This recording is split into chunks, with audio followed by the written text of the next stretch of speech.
going to start a new Bible study on the book of Exodus, the second book in the Bible, Genesis, Exodus. Is it ever okay to lie? What a question. Well, let's see what the Bible says. Okay, we're on Rumble at Kent Hovind Official in case they take us off of YouTube again. We're on Genesis Baptist Church for now on YouTube and Dr.Dino on YouTube. On Odyssey, Kent Hovind Official. You can see them all on drdino.com, our website. Let's see. Yom Kippur. Today is Yom Kippur for the Jews, okay? It's called the Day of Atonement. In theory, this is the day in Leviticus 16 where the high priest would go in once a year with the sacrifice. So I think it's maybe a little bit off. That's good. Thank you, brother. Okay. Get more water here. Yom Kippur. The Jews seek to expiate their sins and achieve reconciliation with God. All you Jews, listen, it's already been done. Jesus did it for you. Wish you'd just accept that, okay? The day to set aside to afflict the soul to atone for sins. You afflicting your soul is never going to atone for your sins. That's what Cain tried, okay? You got to have a sacrifice. And that's what Jesus was. Okay. Today's also National John Day. Anybody named John? Anybody named John? Today's the day you're supposed to give me $50 or something. I forget. Let's see. Come join us as we celebrate your day. Coming to you live from Genesis Baptist Church in Lenox, Alabama. We're an old-fashioned, independent, temperamental, fundamental Baptist church. We believe the Bible is true. Come see our amazing floor that Kevin did with the cedar and the oak the guy donated, and the pews the guy church donated to us. And amazing. We love this place. Okay, visitors from all over the place, 140-acre campground, visitors from 50 states and now 72 countries. Come take the tour in one of our Jeeps or our side-by-sides. We have a science center, 12,000 square feet. Visitors from all over the world come to see this place. We don't even advertise. They just come. I don't know. Okay, try our cool science lessons. Okay, Jeff from New York, thanks for visiting. Tomorrow, you're going to be here tomorrow? We can show you the tour? All right. We have all kinds of cool science lessons. You can try our leap of faith. A 40-foot swing, make a paper airplane go 300 feet, okay? 420 is the record at our Dinosaur Adventure Land airport. Does that look like an airport, brother? It does, doesn't it? Yeah, if you just imagine. There we go. Okay, try to use a sling to hit Goliath, 10 feet tall. All kinds of cool stuff in our science center. We just want God to get the glory for the creation. Come on down, see the whole place. It's amazing.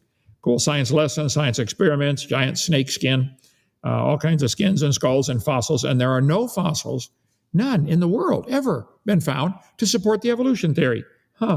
Evolution's a religion, it's not science, okay? You can stay in one of our cabins. We have 25 cabins, stay in for free for a couple nights. After that, we put you to work. Pretty cool. The cabins are pretty nice. Now, before the rumors get started, worldwide, I need to squelch it right here, okay? This is not what our bathrooms look like. You understand? Somebody started that. People start the craziest rumors about us around here, don't they? Okay. We've been on a mission for 54 years to use cool science demonstrations to bring people to the Lord. 140 acres, big L-shaped property. It's an old gravel pit. Speaking of which, there's 17 lakes on the property. We dug out all of them, and now we got giant piles of dirt that need to be moved. We've got to find a front-end loader soon. If you know where we can get one real cheap, our budget now is up to $85. We've got saved up for one.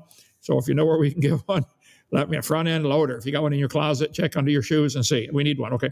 We need somebody to help with landscaping and gardening around here. It's never ending. Beautiful place. Check our Garden of Whedon. What are you waiting for? Come on down. Okay, September 25th. How long did that take? 4 minutes, not bad. Okay, September 25th, Exodus chapter 1. You can help us stay open for free. Join our 777 Club. And PayPal is now down here, right there. Okay, if you want to help with that. Okay, any donations, make checks out to CSE, Creation Science Evangelism. Get our video series. You on the ball? Look at that. Man, that's almost worth a raise, brother. That was fast. How about the next one? Ready, set, go. Look at that. You beat me. Wow. Get our Whoa series. What on earth is about to happen? Perfect place to bring a youth group, men's group, women's group, retreat, advance, whatever you want to do. Okay, Exodus. Where does Exodus fit into the Bible? The first 5 books of the Bible are called the Pentateuch, penta meaning 5. Okay, like a pentagram. The Old Testament is everything before Jesus came. The New Testament is everything after Jesus came. The first 5 books of the Old Testament are called the Pentateuch, and starts with the book of Genesis. And there's Exodus, the second one right there. There's a total of 1,189 chapters in the Bible, 66 books, but 1,189 chapters, 31,000 verses. Genesis has 50 chapters. The word Genesis means beginning, where we get the word generator, generation. What else starts with a gen? Anyway, okay. Exodus means to go out, to exit, okay? This is the exit, them going out of Egypt. Leviticus, one of the 12 tribes was the tribe of Levi. And so this is the book where God chose them to be the priests, okay? And he gave all the laws to all the Jews. And none of them have ever kept them, ever, except for Jesus Christ. Then Numbers is where they counted the people because they messed up and God said, okay, none of you that are alive today, 20 and over, get to go into the promised land. So they wandered around for 40 years until that generation died off, the book of Numbers, where they counted the people. And then Deutero in Hebrew or some language means twin. Deuteronomy is the second time they gave the law, but now it's to a new batch of people. So it's the Exodus, they give the law, and Deuteronomy, they give it again. Joshua then led them into the promised land. That will cover the book of Joshua some other time. Okay, so Genesis, Exodus, Leviticus, Numbers, Deuteronomy. God called them out of slavery. They had been enslaved for a long time in Egypt. We'll get into later the supposed contradiction for how long they were there, 430, 420, 215, some other time. Maybe when we get to maybe chapter 12, we'll get to that. Okay, maybe God's got you enslaved. How many of you have ever felt enslaved to some kind of bad habit or bad relationship or something like that? Yeah, okay. This study will help you how to get out of slavery. The book of Genesis covers 2,200 years from Adam all the way up to Moses. That covers more of the world history than any other book in the Bible. The book of Genesis does, okay? So you got Adam was 130, his son Seth when his son was born, and Seth was 105 when his son was born. You go through and you add up the dates in the Bible, or you get one of my charts, which we have. And how much is a group of them? Bobby, if they buy 6 of them for placemats, is there? I don't know. Maybe get that up there. $10 a piece for the heavy lamination, for perfect for placemats for your table when your skeptic friends come. On the back is all about how Grand Canyon probably formed in a week, not millions of years. You say, oh, it took millions of years. Well, then you don't understand how Grand Canyon formed. Anyway, you add up all these dates and it comes to 4000 BC roughly for the creation.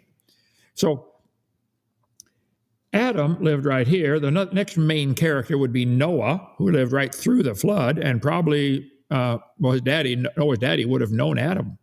Okay? Then you come to a famous character right there, Abraham. These 4 guys, Abraham, Isaac, Jacob, and Joseph. Just memorize those names in order. The last 38 chapters of the book of Genesis covers the history of God calling Abraham to establish the great nation of Israel. Abraham, Isaac, Jacob. Jacob had 12 sons. One of them was Joseph. The brothers got jealous of Joseph and they sold him into slavery down in Egypt. Jacob's name also is Israel. The nation today of Israel is named after him. He was one of the 12 kids, Jacob. So you got Abraham, Isaac, Jacob, and his 12 sons. 3 main ones we're going to cover in this study would be Levi, the tribe of Levi. The Leviticus comes after that. They became the priests. Judah. Well, later, when Israel split into 2 countries, the northern part was called Judah, after this guy, Judah. Okay, and then he's the one that became the great grandfather of David and Jesus. The Jesus came through the line of Judah. Then you got a guy named Joseph. He was one of the 2 sons of Rachel. See, Jacob had 4 wives. God was punishing him. Okay. The 11 brothers sold their brother Joseph to be a slave in Egypt, where he was promoted to vice pharaoh, or whatever they called him, okay? Genesis ends with the Jews growing to probably 2 million souls. 17 people went down there, the 11 brothers and their wives and some kids. And a couple hundred years later, there's probably 2 million of them. Joseph died in Egypt and in about 1700 BC. So a lot of the book of Exodus takes place right in this time frame. So you got Abraham, Isaac, Jacob, the 12 kids, and then it leads down to Levi's great-great-grandson was Moses. There he is, Moses. All right. He had a brother named Aaron. We'll talk about Aaron, who's a couple years older than him, okay? Key figure, Moses mentioned in the Bible 848 times. Mentioned a bunch of times in the New Testament, okay? So Exodus chapter 1. Now these are the names of the children of Israel which came into Egypt. Keep in mind, they were all up in Israel. Their brother was down there. They sold him to be a slave, and they were shocked to find out he's now vice pharaoh. And he invited them all to come down and live with him. In spite of what they had done to him, he said, you, there's a famine, guys. It's going to get bad for 7 years. Y'all move your families down to Egypt. I'll feed you. All 11 families. Okay. So we got every man with his household. We came with Jacob. Reuben, Simeon, Levi, Judah, Issachar, Zebulun, Benjamin, Dan, Naphtali, Gad, Asher. All the souls that came out of the loins of Jacob were 70 souls. For Joseph was in Egypt already, and Joseph's wife and 2 kids. And Joseph died, and all his brethren, and all that generation. And the children of Israel were fruitful and increased abundantly, and multiplied, and waxed exceeding mighty, and the land was filled with them. So 70 of them moved down to live in Egypt, and now there's a whole bunch of them. And the Egyptians are looking around saying, are we feeding all these people? Let's put them to work. Let's make them slaves. There arose a new king over Egypt, which knew not Joseph. And he said to his people, behold, the people of the children of Israel are more and mightier than we. Come on, let us deal wisely with them, lest they multiply, and it come to pass that when there falleth out any war, they join also unto our enemies, and fight against us, and so get them up out of the land. Therefore, they did set over them taskmasters to afflict them with their burdens. And they built for Pharaoh treasure cities, Pithom and Ramses. And there are people who make this their ministry to do the research historically on this, and they find out it's exactly correct. Those cities were built by slave labor. And you see a time later where they stop giving them straw, and they find brick walls there that have the regular brick with straw, then it changes over to brick with stubble. This has all been documented historically, and somebody else can handle that, okay? So they built these cities. But the more they afflicted them, the more they multiplied and grew. And they were grieved because of the children of Israel, that they would be the Egyptians. What are we going to do with them? We're trying to work them to death, and it ain't working, okay? And the Egyptians made the children of Israel to serve with rigor. Slave labor, all day, every day. So later when they get a commandment that they have to rest 1 day a week, it was like, whoa, yay. They'd been on the 7-day a week, probably 12-hour days for a long time. They never heard of a day of rest. And they made their lives bitter with hard bondage, in mortar, in brick, and in all manner of service in the field. And all their service, wherein they made them serve, was with rigor. Go plow the corn, do everything. Egyptians made them do everything. And the king of Egypt spake to the Hebrew midwives. The midwife, what's the equivalent today? RN, and delivers the baby. Is there a special name for that? You're a nurse's assistant. What? Midwife. They still call them a midwife. Yes. Their job is to deliver the baby. I delivered one of mine at home. There's nothing to it. It makes a mess, but they talk about all that pain, and I didn't feel none of the pain. Okay. The king of Egypt spake to the Hebrew midwives, of which a name was Shiphrah, and the other Puah. And he said, when you do the office of a midwife to the Hebrew women, in other words, when you go deliver the baby, and see them upon the stools, see, they would have the baby sitting up on a stool. We have ours laying down. Sitting up on a stool, you got gravity helping you. I would assume it's easier. I got no clue. I never had a baby. Let's see. When you see him on the stools, if it be a son, then ye shall kill him. But if it be a daughter, then she shall live. Wait. The king of Egypt told these ladies, kill the baby boys. So now they got a choice to make. Are they going to obey the king or disobey the king? Sometimes you have tough choices to make in life. Has anybody ever been faced with a really tough choice and it's kind of hard to figure out, okay, what do I do here? They got a tough choice, okay? But the midwives feared God and did not, as the king of Egypt commanded them, but saved the men, children alive. So they disobeyed the order. Okay, but watch this. And the king of Egypt called for the midwives and said to them, why have ye done this thing and have saved the men, children alive? Well, what should they answer? Because we didn't like your order, sir? And the midwife said to Pharaoh, because the Hebrew women are not as the Egyptian women, for they are lively, and are delivered ere the midwives come into them. They have the baby before we get there, sir. We get the call, she's contracting and she's dilating.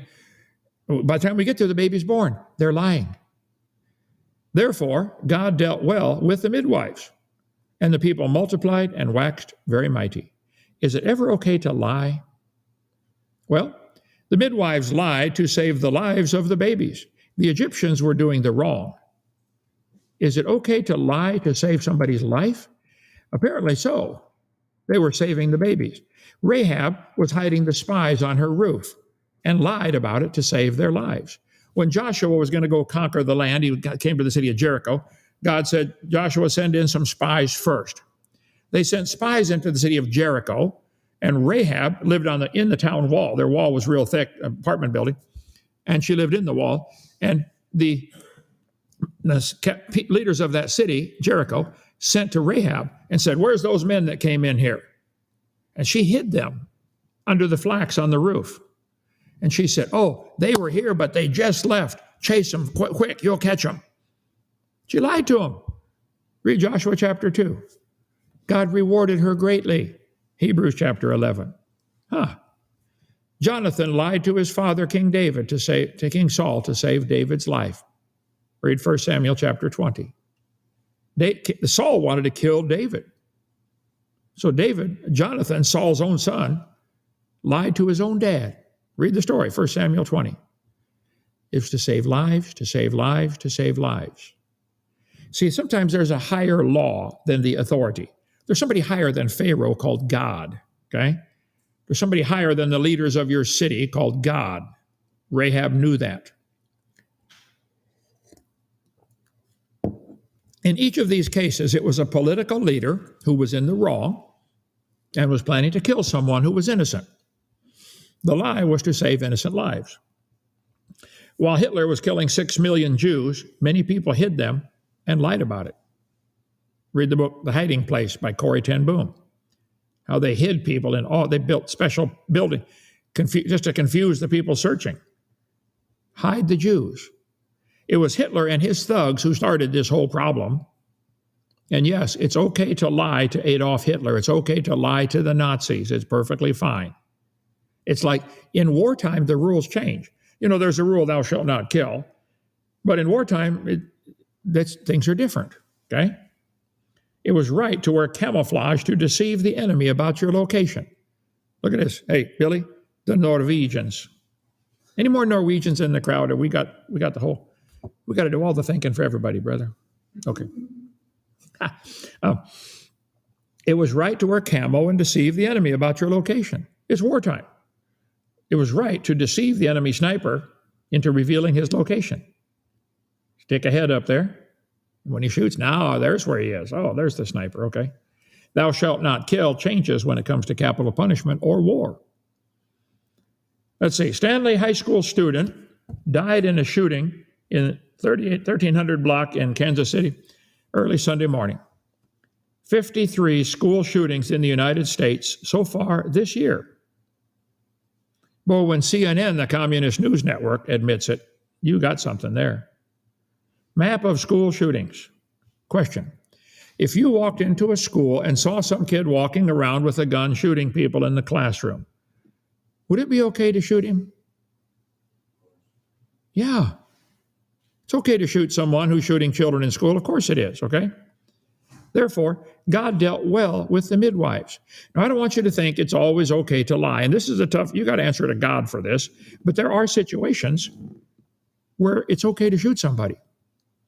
There are situations where it's okay to lie if they're going to kill somebody and you're trying to protect somebody from being killed. Yeah. Came to pass, because the midwives feared God, he made them houses. And Pharaoh charged all his people, and saying, every son that is born ye shall cast into the river, and every daughter ye shall save alive. Now, wait a minute. Pharaoh could not get the midwives to kill the Hebrew babies, so he charges his own people, the Egyptians, to start killing their babies.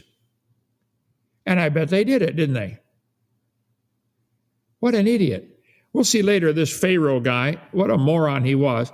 He went through 10 plagues. God kept judging him over and over and over again. He just didn't get it. My wife and I the other day were singing in the car as we drove. One more night with the frogs. Anybody ever heard that song? Moses, they had a plague of frogs. We'll see that later. Came in and invaded Egypt, one of the plagues Moses sent. And Pharaoh said, Moses, get in here. Get rid of these frogs. He said, tell me, Pharaoh, when would you like me to get rid of them? And Pharaoh gave the dumbest answer in the history of humanity. He said, tomorrow. I got to have one more night with the frogs. What a moron. Anyway, Exodus chapter 1. Any questions so far? Okay. Thank you so much for joining us here.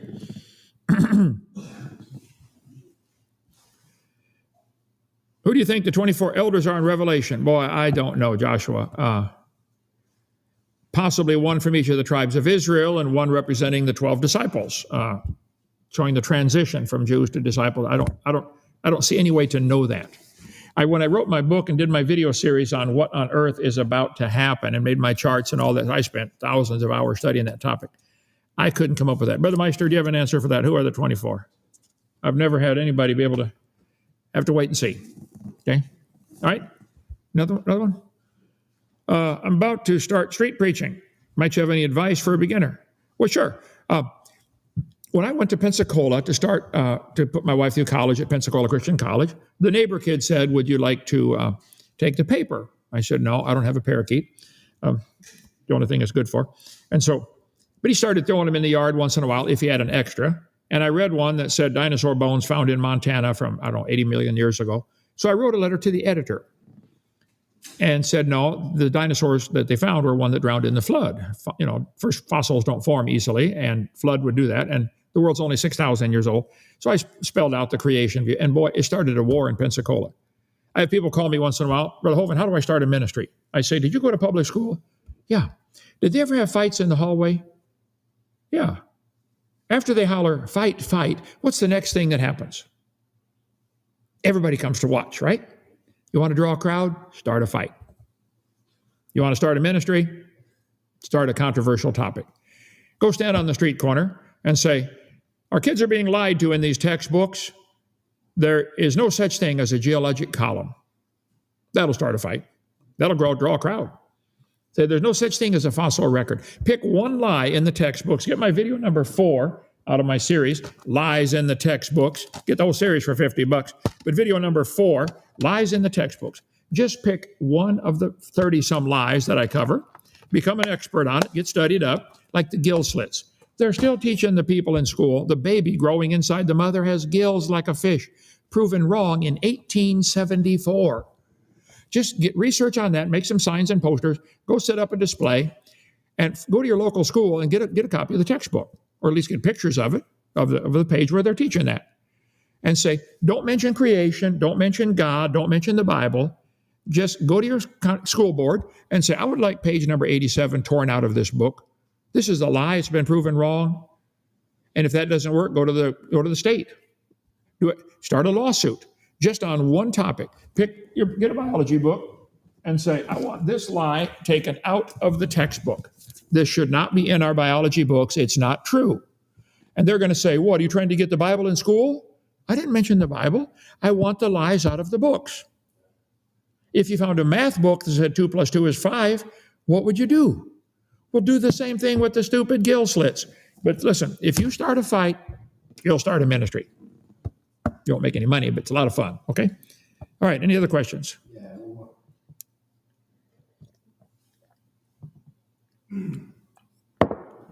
What do you think about supposed alien mummies shown in Mexico? I haven't heard about that. Don't know. Okay, thank you. See you tomorrow on Exodus chapter 2, and then Wednesday night, Whack an Atheist, Mr. Aaron Nelson, who calls himself Aaron Ra, going to get it again. And Aaron, you're welcome to join the program, okay? But Joseph, when it's my turn to talk, his mic gets shut off. Yes, sir. Okay? Aaron, I'll debate you on my channel or Standing for Truth channel, not on yours. I want somebody that shuts you up when it's not your turn to talk, because you interrupt all the time. One topic at a time. You go first. Challenge you to a debate.